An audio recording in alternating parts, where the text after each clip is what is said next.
Hello friends, Radhe Radhe, जय श्री कृष्ण। कैसे हैं आप सभी लोग? आई होप आप बहुत अच्छे होंगे, स्वस्थ होंगे, मस्त होंगे और अपने अपने कामों में व्यस्त होंगे। जैसा कि आपने देख लिया होगा कि आज मेरी ये वीडियो किस टॉपिक पर है। मैंने सोचा ये वीडियो बना लूँ, हो सकता है आपके लिए बहुत हेल्पफुल हो। ठीक है, तो आप मेरी वीडियो तक एंड तक बने रहे और अगर आपको वीडियो अच्छी लगे तो लाइक, शेयर एंड सब्सक्राइब जरूर करें वीडियो। चलिए हम स्टार्ट करते हैं आज के हमारे इस टॉपिक पर। ठीक है, तो चलो मैं आपको अपनी बात बताती हूँ, अपने स्कूल दिनों से बताती हूँ। ठीक है, कैसे कैसे मैंने एक प्राइवेट नौकरी से एक सरकारी नौकरी तक का सफ़र तय किया।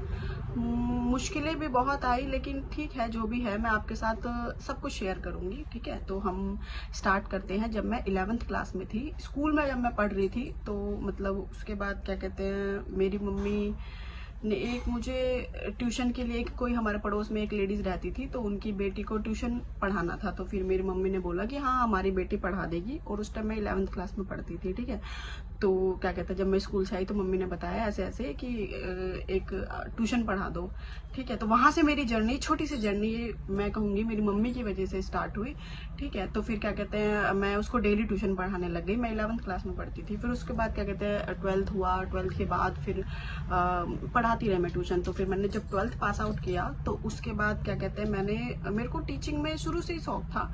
तो फिर क्या कहते हैं, मैं एक स्कूल में इंटरव्यू देने के लिए गई, जिसमें मेरा सपना था कि मैं उस स्कूल में पढ़ाऊँ। जब मैं उस स्कूल में इंटरव्यू देने के लिए गई, तो क्या बताऊँ आपको, उन्होंने मुझे मना कर दिया, क्योंकि मेरे पास कोई एक्सपीरियंस नहीं था पढ़ाने का।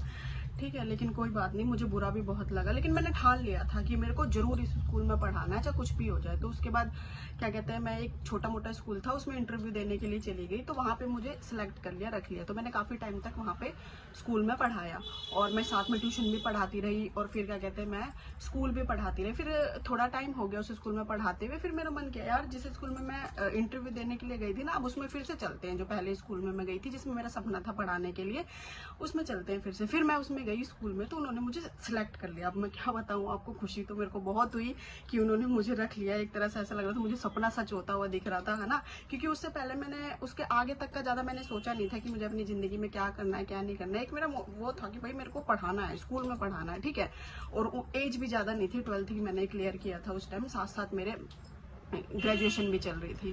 ठीक है, फिर उसके बाद मैं उस स्कूल में पढ़ाने लग गई। जब मैं उस स्कूल में पढ़ाने लग गई, तो क्या कहते हैं, मेरे पास बच्चे भी काफ़ी हो गए, और भी बच्चे हो गए, उस स्कूल के भी बच्चे आने लग गए, मेरी कॉलोनी के सब, और भी बच्चे ज़्यादा आने लगे। मुझे और मज़ा आने लग गया पढ़ाने में, है ना। बहुत अच्छे से मैं फिर पढ़ाती रही, खूब खूब पढ़ाती थी। फिर उसके बाद क्या हुआ कि ये गवर्नमेंट एग्ज़ाम निकले। ठीक है, तो फिर मेरे पापा ने मेरे भैया से बोला कि क्या कहते हैं, इनके फॉर्म भरवा दो। ठीक है, तो मेरे भाई ने बोला, अरे ये तो क्या ही कर पाएंगे, इनके तो क्या बस की है, ये करना ये वो। तो मेरे पापा ने बोला, नहीं नहीं तुम भरवा दो। क्योंकि क्या था कि जब हम स्कूल टाइम से ना एक एवरेज स्टूडेंट थे, ना बहुत ज़्यादा हाई-फाई थे, ना बहुत लो थे, एक एवरेज थे, मिडल, मतलब ऐसे थे कि ठीक है अपना, हाँ जो भी था ठीक ठाक परसेंटेज आ जाती थी। तो फिर मेरे भाई ने मना कर दिया, लेकिन पापा ने बोला कि नहीं, तुम जाओ और फॉर्म भर के आओ। तो क्या कहते हैं, मेरा भाई गया फॉर्म भरने के लिए। और मैं रियल बताऊं आपको, मैंने कभी कोई गवर्नमेंट एग्जाम नहीं दिया था, मेरा फर्स्ट एग्जाम था वो।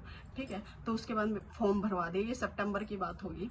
ठीक है, तो फिर उसके बाद क्या हुआ कि फॉर्म भरवा दिया, और हमारे जो नवंबर में है वो फिजिकल होने थे, है ना।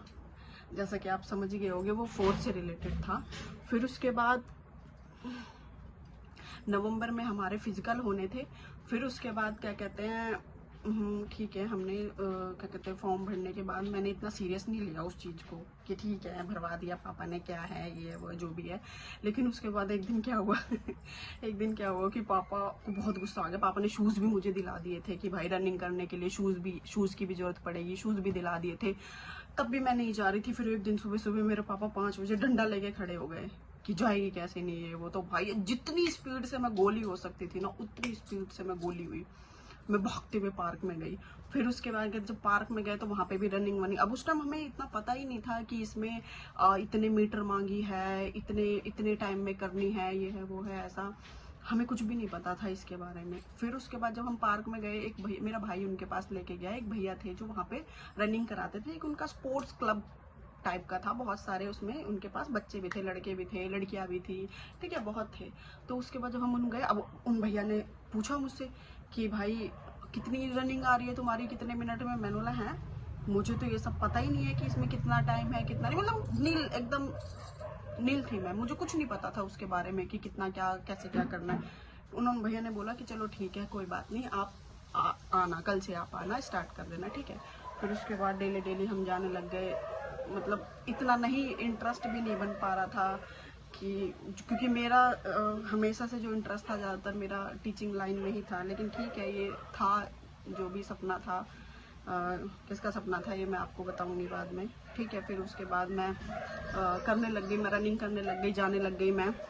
फिर उसके बाद धीरे धीरे मुझे इंटरेस्ट आने लग गया इसमें। जब मैं रनिंग करने लग गई तो बड़ा इंटरेस्ट आने लग गया, ठीक है। दर्द भी होता था, पैरों में बहुत दर्द होता था, बहुत बुरा हाल होता था। लेकिन हाँ, उस टाइम तक क्या था, मैंने स्कूल पढ़ाना छोड़ दिया था, क्योंकि मैंने बीच में थोड़ा सा गैप ले लिया था कि ठीक है प्राइवेट तो कर ही रहे यार, प्राइवेट का कब तक करेंगे ऐसा, ठीक है। गवर्नमेंट का भी अप्लाई देखते हैं, एक बार चांस लेके देखते हैं, क्या पता हो जाए, है ना। तो मैंने थोड़ा सा बीच में गैप ले लिया था। तो मैं उसकी क्या कहते हैं, पार्क में जाती थी, तैयारी करती थी। लेकिन हाँ, मैंने ट्यूशन पढ़ाना नहीं छोड़ा था, मैं ट्यूशन पढ़ाती थी, मैं शाम के टाइम ट्यूशन पढ़ाती थी, ठीक है। बच्चे ठीक है मेरे पास ठीक ठाक थे, 2 शिफ्ट में मैं ट्यूशन पढ़ाती थी। फिर उसके बाद ऐसी मैं रनिंग में जाती रही। फिर उसके बाद नवंबर में फिजिकल होना था, पर क्या कर, मेरी प्रैक्टिस भी पूरी नहीं थी। अब देखो, जब मेरा उसमें मन लगने लग गया, मेरी प्रैक्टिस में, मेरा फिजिकल का टाइम, वो भाई डेट आने लगी, बोलने लगे नवंबर में फिजिकल होंगे। लेकिन क्या हुआ कि उस टाइम नोटबंदी आ गई, ठीक है। नोटबंदी के बाद क्या कहते हैं, मुझे और टाइम मिल गया, ठीक है। जो टाइम मिल गया तो फिर मैं और ज़्यादा उसमें प्रैक्टिस करने लग गई। Running, long jump, high jump, मैं उसमें लग गई, बहुत ज़्यादा लग गई फिर उसमें, डेली उस करने में। तो फिर क्या हुआ कि क्या कहते हैं, हमारे को जो डेट मिली फिर फिजिकल की, वो मार्च की मिली। तो मतलब आप ये देखो कि मेरे पास इतना टाइम हो गया कि मैं मार्च तक, यानी मैंने 2-3 महीने, मुझे अच्छा टाइम मिल गया कि क्या कहते हैं, अच्छे से मैं प्रैक्टिस कर सकूँ, ठीक है। मेरा करते करते फिर मेरा फिजिकल भी हो गया। अब फिजिकल हो गया, अब बात ऐसी है, जब फिजिकल हो गया तो क्या कहते हैं, तब तक मैं इतनी सीरियस नहीं थी। लेकिन जब मेरा फिजिकल हुआ तो उसके बाद मैं हो गई सीरियस कि भाई अब तो करना है। और उस टाइम तक क्या हुआ था कि हमारी गली पड़ोस के और भी लोग थे जो उस पार्क में जाया करते थे, तो उन्होंने देखा था मुझे रनिंग करते हुए कि भाई हाँ, ये ऐसे ऐसे प्रैक्टिस करो। तो कहीं ना कहीं ये अफवाह फैल चुकी थी सारी जगह कि भाई हाँ, इन्होंने ना गवर्नमेंट जॉब का फॉर्म भर रखा है, ये है वो है। अब आप जानते हो, जब सारी जगह ये बात फैल चुकी है तो भाई बात इज्जत पे आ गई थी, अपनी इज्जत पे भी और एक अपने पेरेंट्स की उस पे भी, कि भाई नहीं अब तो करना ही है, वरना बहुत मजाक उड़ जाएगा, ठीक है। तो फिर उसके बाद ठीक है, हमने फिजिकल निकाल लिया। उसके बाद क्या कहते हैं, हमने क्लास लेना स्टार्ट कर दिया। मैंने थोड़े टाइम इस क्लास ली थी, वैसे मैंने सेल्फ स्टडी ही करी है, मैंने क्लास लेना स्टार्ट कर दिया। उसके बाद क्या कहते हैं, हम जाने लग गए, ठीक है। और क्या कहते हैं, फिर मैं उसमें प्रैक्टिस करती रही। मैं सच बताऊं तो इतना समझ में भी नहीं आ रहा था, क्योंकि फर्स्ट टाइम था, कुछ भी समझ में नहीं आ रहा था, क्या रीजनिंग होती है, क्या जीके, क्या करूं, मैथ्स, ये वो, इतना सिलेबस कुछ समझ में नहीं आ रहा था। लेकिन था, दिल में ठान लिया था कि करके रहना, चाहे कुछ भी हो जाए, करना है इसे। ये मेरा ये था कि ये मेरा पहला फॉर्म भरा है ना, तो इस पहले को ही मुझे क्रैक करना है, ठीक है। मैं, और क्योंकि मैं इतना पढ़ चुकी थी, आपको मैंने बहुत ज्यादा समय नहीं लिया पढ़ाई के लिए, मेरे पास कम समय था पढ़ने के लिए। लेकिन मैंने जो भी पढ़ा, दिन रात एकदम जी जान लगा के मैंने पढ़ाई की, बहुत पढ़ाई की मैंने, ठीक है। उसके बाद क्या कहते हैं, पढ़ते पढ़ते फिर मैं क्योंकि खुद भी पढ़ती थी, फिर मेरे को ट्यूशन भी पढ़ाना होता था बच्चों को, ठीक है। तो चल रहा था ऐसे ही। फिर उसके बाद क्या हुआ कि भाई एग्जाम की डेट भी आ गई, ठीक है। अब एग्जाम की डेट भी आ गई, ठीक है। मैं एग्जाम दिल में धक धक तो हो ही रहा था बहुत ज्यादा, ठीक है। लेकिन मैं फिर एग्जाम दे के भी आ गई। और मैं आपको बताऊं, इतनी खुशी की बात कि क्या कहते हैं, जब मैं जिस दिन मेरे एग्जाम की डेट, वो जो मेरा रिजल्ट आने वाला था, तो क्या कहते हैं भाई, बहुत टेंशन में थी मैं। पहले क्या होता है गवर्नमेंट एग्जाम में, पहले आंसर की आती है, ठीक है। आंसर की आई, ठीक है, मैंने निकाल लिए अपने मार्क्स जो भी आए थे, ठीक है। इतनी सेटिस्फाई तो नहीं थी मैं उससे, लेकिन ठीक है, अपना जो भी आए थे, उम्मीद ज़्यादा थी पर ठीक है, जो भी आए थे, जो भी है। बहुत मुश्किल भी था एग्ज़ाम, क्योंकि उससे पहले क्या होता था, ऑफलाइन एग्ज़ाम होया करते थे, जो हमसे पहले थे ऑफलाइन एग्ज़ाम होते थे।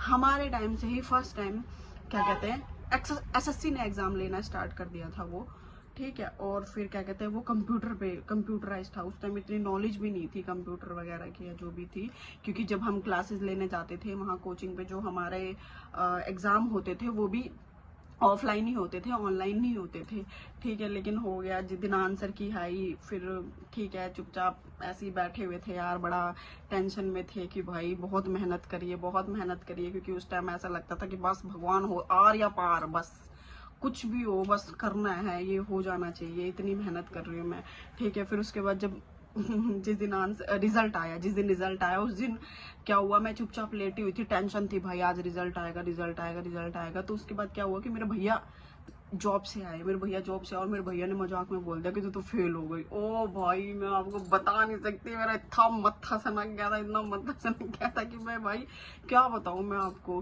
कि मैं इतनी ज्यादा परेशान हो गई थी। लेकिन ठीक है, उसके बाद जब थोड़ी देर बाद 10-11 बजे के करीब की बात है, जब रिजल्ट आया तो भाई मैंने रिजल्ट देखा, मेरा क्लियर हो गया। आपको मैं बता नहीं सकती कि मतलब मैं इतना खुशी से, मेरे पेरेंट्स इतना प्राउड फील हुआ, इतना खुश कि भाई लग गई, भाई लड़की लग गई, सरकारी नौकरी लग गई भाई लड़की, ठीक है। तो मैं इस वीडियोस के माध्यम से आपको बस ये बताना चाहती हूँ कि अगर मैं कर सकती हूँ ना, तो आप भी कर सकते हो, ठीक है। मेरा वीडियो बनाने का बस एक यही मोटिव था कि क्या कहता है, अगर मैं ये वीडियो बना रही हूँ, मेरे ज्यादा सब्सक्राइबर तो नहीं है ना, मैंने आज तक अपनी वॉइस में कोई वीडियो बनाई है, मेरी ये पहली वीडियो है, ठीक है। हो सकता है इससे आपको 10 लोग, 20 लोग, 50 लोग, अगर 50 लोग भी इस वीडियो से मोटिवेट हो गए ना, तो मैं यूं समझूंगी कि मेरा वीडियो बनाना सफल रहा, मुझे बहुत खुशी होगी ये वीडियो बना के। अगर ठीक है, अगर आप चाहते हैं कि मैं इस टॉपिक पे और वीडियो बनाऊं कि मैंने कैसे कैसे तैयारी करी, क्या क्या करी, कितना टाइम मैंने पढ़ा, कैसे मैंने नोट्स बनाए, ठीक है, कहाँ से मैंने क्लास ली, ठीक है, और जो भी था, जैसे भी मैंने मतलब कैसे किया, कैसे नहीं किया, अगर आप चाहते हैं कि मैं इस टॉपिक पर और वीडियो बनाऊं, तो प्लीज आप मुझे कमेंट में बताना, जरूर कमेंट में बताना कि हाँ दीदी आप इस पे और वीडियो बनाओ। मैं जरूर, हो सकता है कि आपके लिए, और हो सकता है कि होगी, जरूर हेल्पफुल होगी आपके लिए, वीडियो जरूर हेल्पफुल होगी, ठीक है। और ठीक है, अगर आपको ये वीडियो मेरी पसंद आई हो तो लाइक, शेयर एंड सब्सक्राइब जरूर करो। धन्यवाद।